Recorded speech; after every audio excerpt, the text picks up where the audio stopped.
He played 16 seasons in the NBA. And over the course of those 16 seasons, he won 7 NBA championships. When he retired, he held the record for the most three-pointers made in the NBA Finals. He still holds the record for most three-pointers made without a miss in an NBA Finals game. The number of that is 7. He holds the record for the most steals in an NBA Finals game. That is also 7. And he was the first player to record 100 steals, 100 blocks, and 100 threes in a season. And he accomplished all of these incredible honors while playing for 4 different NBA teams: the Houston Rockets, the Phoenix Suns, the Los Angeles Lakers, and the San Antonio Spurs. Does anyone want to guess who this man is? Kenneth? No, good choice though. Robert Horry. Robert Horry earned, we call him Big Shot Bob. He earned that nickname for his style of play, for the clutch moments that he often found himself in, making some of those shots. Now, despite all of those accomplishments and his clever nickname, neither of those are the reasons why I wanted to bring Big Shot Bob to your attention. Instead, Robert Horry has one of the best quotes of any NBA player I have ever heard. In an interview about taking really important shots and really clutch moments, this is what Horry said: "Pressure can burst pipes, or pressure can create diamonds." Very profound. Now, in just a few weeks' time, on Easter Sunday, we will wrap up our 20-month study on the Gospel of Matthew. Can you believe that? 20 months. A few weeks ago, we began to look at the events that were leading up to Jesus' death. Jesus had a major confrontation with the religious leaders, which sent them scheming about how to capture him and to kill him. We then looked at Jesus' final sermon, the Olivet Discourse, which is on the Mount of Olives, where Jesus left no room for people to simply think that he was only a good teacher. Because Jesus makes it clear that he is the Son of Man, telling those around him that they need to be doing the work of the Father. That's Jesus' challenge in that sermon. At that point, Jesus retreats to the upper room, a private room in the home of someone that the disciples trust, where he and the disciples partake in the Last Supper. And it's actually this very beautiful scene where Jesus relaxes and he's eating. He gives the gift of communion to the 12 disciples, including Judas, who we know is about to betray him. So we see that pressure is starting to build. The religious leaders want to kill him. Jesus is telling his disciples that he must go through with the events that are about to take place and eventually be killed. And the disciples, they convey and they confess that they feel this immense weight of losing their friend and their leader. So it makes for a very tense, very emotional, very pressurized environment. And all of this pressure has a significant impact on all the people that we experience in these accounts that I just reminded us of. We have the example of Mary, Lazarus' sister, who feels the weight of this moment, and she responds by anointing Jesus' feet with a very expensive perfume. We talked about that a few weeks ago. Then there's Judas, and for reasons we cannot fully understand, responds to this pressure by betraying Jesus, selling him out to the high priest, and eventually taking his own life. Then there is Peter, who in true Peter fashion denies that he would ever deny Jesus, only to later that day deny Jesus 3 times in the course of one evening. So over the past few weeks, we have seen a number of character studies. That's what we're seeing. Looking through the lens of the Gospel of Matthew at how they respond to pressure.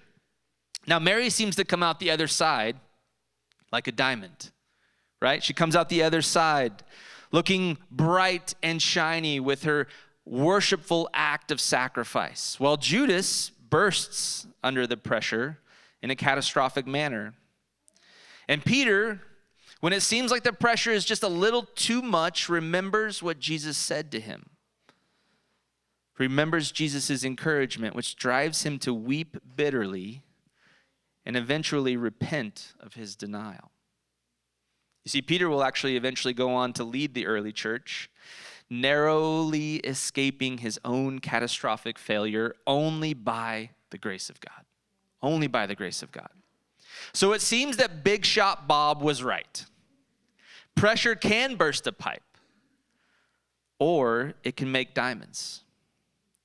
Both examples have been on full display in these powerful accounts. And so now we are going to turn our eyes to Jesus, to what happens when he's in the most pressurized moments of his life. Now, I don't think it's going to be surprising to any of us that Jesus responds, to stay true to the analogy that I'm making, like the rarest of diamonds. Like the rarest of diamonds. There's no mystery in this matter. But what is surprising and maybe even inspiring is the manner in which Jesus models a diamond-like response to pressure. And so with that in mind, we turn our attention to our text. Now, here's the setting for what we just read, okay? Jesus just wrapped up the Last Supper, this beautiful meal that he had with his disciples, and he establishes communion as a reminder of his sacrifice, which is for the love, grace, and mercy of those who call him king. Then he tells his disciples, all of you are going to fall away from me, to which they all respond, no, we won't. As if their self-determination carries more power than the words of Jesus. And so it is there that we see that they're headed back now out of that room onto the Mount of Olives to a place called Gethsemane, like a garden. And that's where we pick up our story. So in verse 36, this is what it says. Then Jesus went with his disciples to a place called Gethsemane, and he said to them, sit here while I go over there and pray. So here we have Jesus on the eve of his arrest and eventual death. And what is the thing that he decides to do? He goes out to pray. He goes out to pray. Now, we realize, all of us realize that we're talking about Jesus here, the Son of Man, God in the flesh, but he is also fully human, which means that he's experiencing all of the same emotions that you and I would be experiencing in this same moment, especially if we knew we were about to be arrested and killed. It's pretty intense. Pressure's building. So the example that Jesus sets in this moment is not just for him, but it's actually for us as well. You see, our mission at Foundation Church is stated as follows. We want to lead people to be with Jesus, teach people to become like Jesus, and equip people to do what Jesus did. In the most pressurized hours of his life, we observe Jesus turning to prayer. Now, I admit that my desire is to wholeheartedly, as many of you as well have stated, that I want to wholeheartedly follow Jesus. And by the grace of God, I am making progress in that manner, or as we say, I am being sanctified. Yet, however, I am not sure that prayer would be my natural first response in this type of pressure. Maybe for you it is, but for me, I'm not sure. I'm not sure I would get there. I'm thankful to not have to test that theory right now either. So while it is my hope to eventually arrive at this point, and I believe it probably is the case for you, I have yet to arrive. But I actually don't think that in this account that Matthew is including, I don't believe that the point he's trying to make is to remind us how far away we are from being like Jesus. I don't think that that's the point, although I admit I can get there a little bit on my own with this account.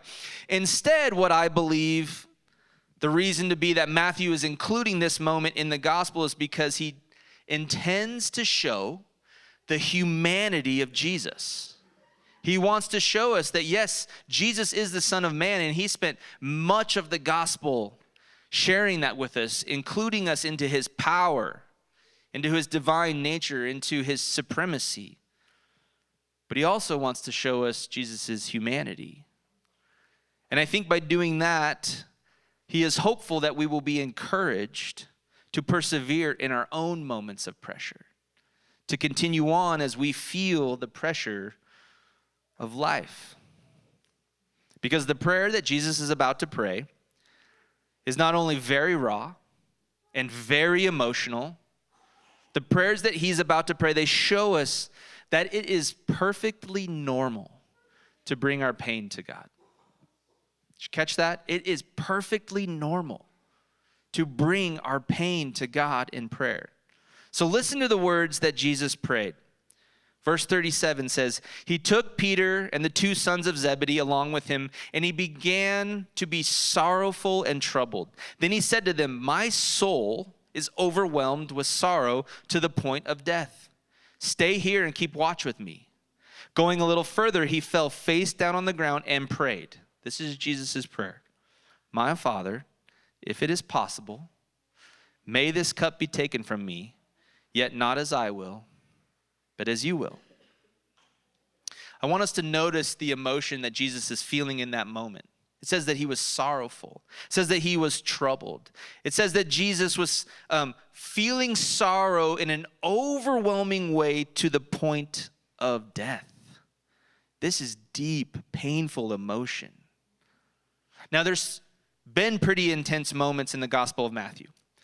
Jesus has definitely put himself in a place where he's being threatened, where his life is being threatened by other people, where he's being watched with a very critical eye, that anything he could do has significant weight, and where people's lives have literally depended on him and him alone. But none of those moments had Jesus sorrowful and troubled.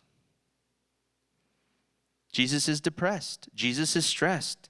Jesus is sad and worried. Do you see the humanity in Jesus?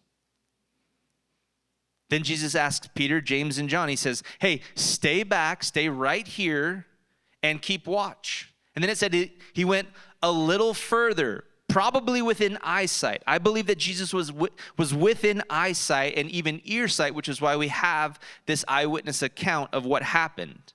And then Jesus prays this very, very real prayer.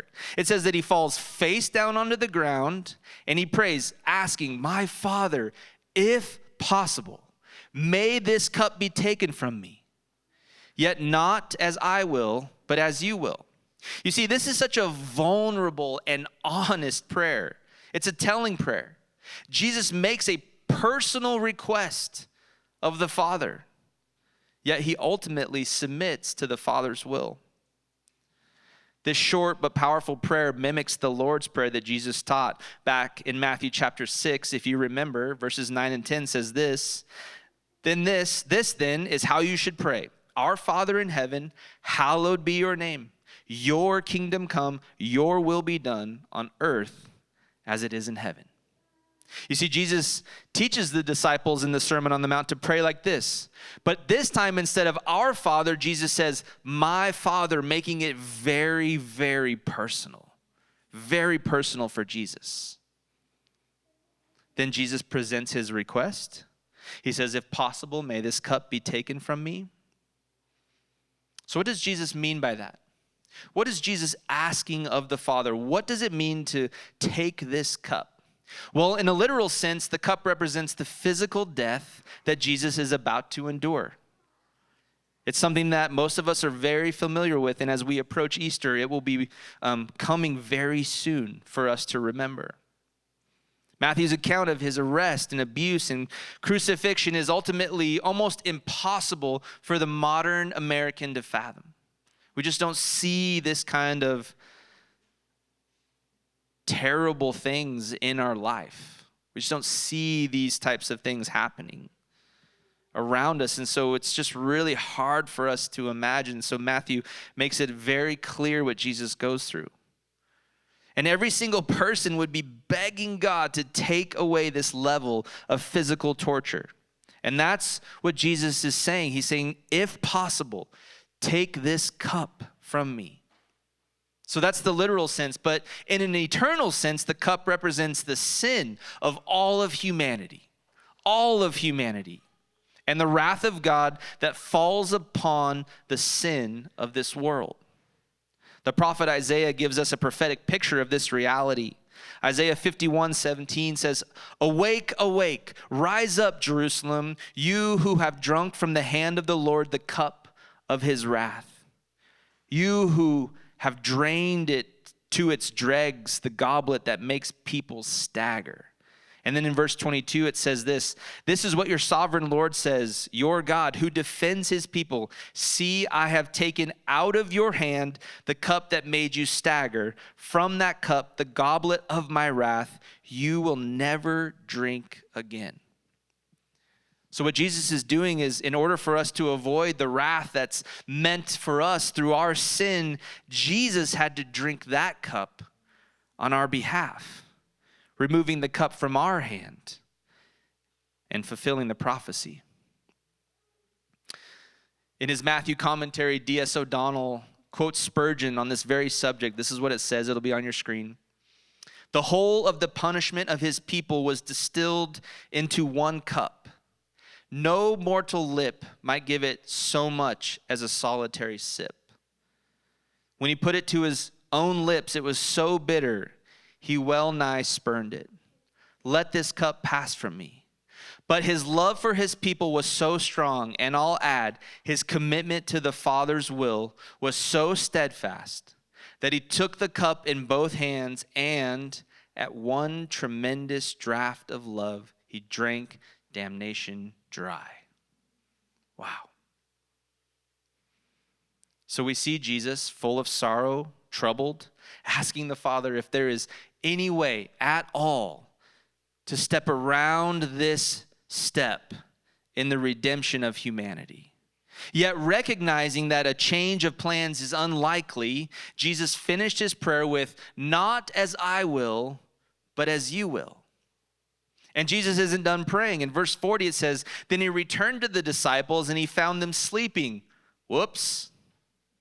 "Couldn't you men keep watch with me for 1 hour?" He asked Peter, "Watch and pray so that you will not fall into temptation. The spirit is willing, but the flesh is weak." So Jesus returns and he finds the disciples sleeping, even though he asked them to keep watch. And then he says something that I think we can all relate to, okay? He says, "The spirit is willing, but the flesh is weak." Now, no matter the length of your discipleship to Jesus, whether it's been 1 minute or 50 plus years, you can understand this sentiment, right? You can understand that. Your spirit, our spirit, desires obedience, but our flesh is too weak to follow through. If it's true for the disciples, it is true for us. But notice that Jesus did not send them away. He didn't send them away. Instead, he encourages them. Watch and pray. This is how you stay ready. Now, in this response, we hear the kindness of Jesus, the grace in his words. Despite the reality that they had let him down, Jesus moves towards them, not away from them. You see, friends, that is the nature and character of God. That even in our failure, God moves towards us. Then Jesus tells them to once again stay awake, and then he goes off to pray again. Another round of prayer. He's already had an hour. How was your hours of prayer this week? That's what it says in verse 42. He went away a second time and prayed, "My Father, if it is not possible for this cup to be taken away unless I drink it, may your will be done." You see, Jesus is beginning to come to terms with the reality of what must happen. Not that he hasn't known it all along, but it's feeling very real, very human. And he does this to not only fulfill the prophecy, ones like the one we read in Isaiah, but the central purpose to redeem humanity. To redeem humanity. But he still asks. He still asks the Father, which is modeling for us the practice of persistent prayer, right? In fact, he goes on to pray a third time. Picking it back up in verse 43, it says, when he came back, he found them sleeping because their eyes were heavy. They're sleeping again. Yikes. So then he left them and went away once more and prayed a third time, saying the same thing. He said the exact same prayer. Then he returned to the disciples and said to them, are you still sleeping and resting? Look, the hour has come, and the Son of Man is delivered into the hands of sinners. Rise, let us go. Here comes my betrayer. So Jesus returns a third time to his disciples. They are sleeping again, but Jesus is still not discouraged by that. He returns to pray one more time, making the same request, and he presents this request multiple times over the course of many hours, returning finally to find his disciples. Only this time, instead of returning to prayer a fourth time, he says, get up, because I'm about to be delivered into the hands of sinners. And with that, after he made his request, after he asked the Father 3 times, Father, if possible, take this cup. After all of that, Jesus realizes that what needs to happen is about to happen. He invites his disciples to go with him. And then he gathers them and he begins the process of drinking the cup on our behalf. So in this passage, we see how Jesus responds to pressure. We see how Jesus exists under the weight of what is about to happen. His first response is to withdraw from distraction so that he can pray, and he is going to pray, as we saw, with intensity. These are not solemn, easy prayers. He is begging the Father, if possible, yet not my will, but yours. Recognizing that ultimately, it is the will of the Father that he must contend with. And in this example that we see, we learn that the nature of contending in prayer, we see what it looks like. We see Jesus do this. We bring our sorrow, we bring our troubles, we bring our fears, we bring our desires to the Father. That's what Jesus shows us in that moment. Bring all of you. Bring everything that you have in your heart, good and bad, to the Father. He is ready. So it's this charge to Christians throughout history. Do not stop praying. And when you are praying, do not withhold anything from the Father. It's actually a really beautiful invitation. We also see Jesus turn towards his people, not away. It says when Jesus returns to his disciples and he finds them sleeping, he says, couldn't you keep watch with me? You see, Jesus recognizes that he needs his community. They are with him. That's what he wants, with them. Jesus, in his vulnerable moments and in his needy moments, says to those around him, I need you. I need you with me in this moment. But maybe the most moving of Jesus' responses comes at the end of the passage when he realizes that there's no turning back. He steps up to the cup of wrath to carry the weight for all of sin on our behalf, and he begins to drink. He begins to drink the cup. Jesus knew what he was about to endure, and despite his sorrowful, troubled soul, he took the penalty that was meant for us. This picture that we get from the Gethsemane account is a picture full of pressure for Jesus.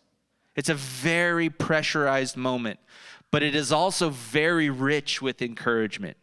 You see, Jesus, the gracious, loving, merciful Messiah, is shown to be very human. his humanity on full display, feeling sorrow, troubled by the events that he's about to endure, showing us that it is normal for us to feel the things we feel in similar moments.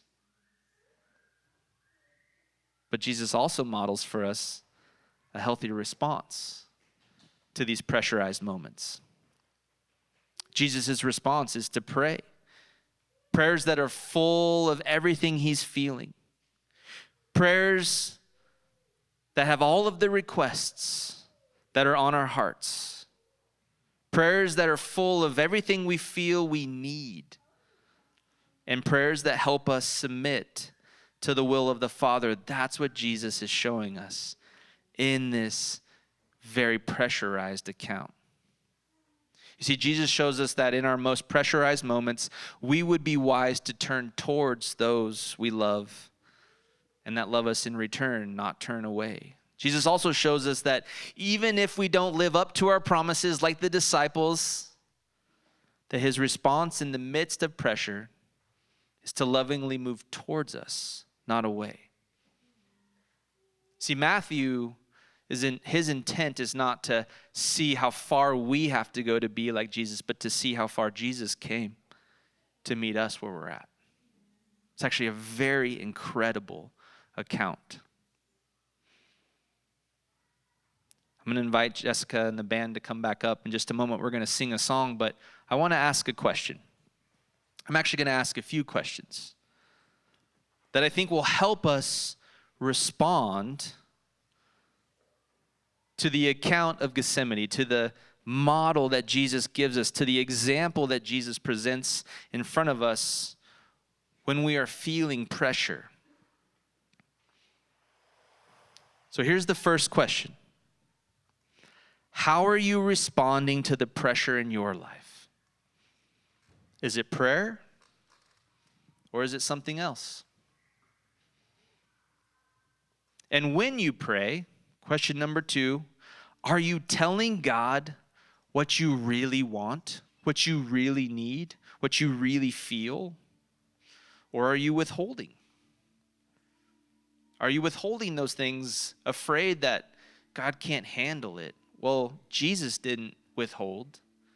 So I think it's safe to say that we can bring the things in our hearts, that are in our minds, the things that are really pressurizing our life, bring those to God. And number 3, where do you see God calling you into obedience with his will? Here's the thing, church. I want to invite all of us, myself included, into a life of more and more prayer. You see, as we organize our life to be more like Jesus and to do what Jesus did, we need. This isn't even about wanting. We need to be people of prayer. Jesus shows us over and over in the Gospel of Matthew that prayer is a non-negotiable essential so that we can flourish. Jesus is inviting us into that communication with the Father just as he did, so that we can present our requests and hear from the Father so that we may flourish. So we would be wise to follow his lead. Here's the encouragement we can take from this passage. Regardless of how you processed and answered those questions, and I would encourage you to continue to do so, please remember this thing. When you fail to live up to what your spirit desires, and when the flesh is weak and lets you down, Jesus does not move away from us, but he moves towards us. Did you catch that? When your spirit desires something, but your flesh is too weak and you just can't get there, Jesus is not there holding it over your head, but he's moving towards you, not away from you. And he modeled that, and he set that standard by taking the cup of wrath that was meant for the sin of humanity, and he drank it so that we can have life, and life to the full. We're going to receive communion.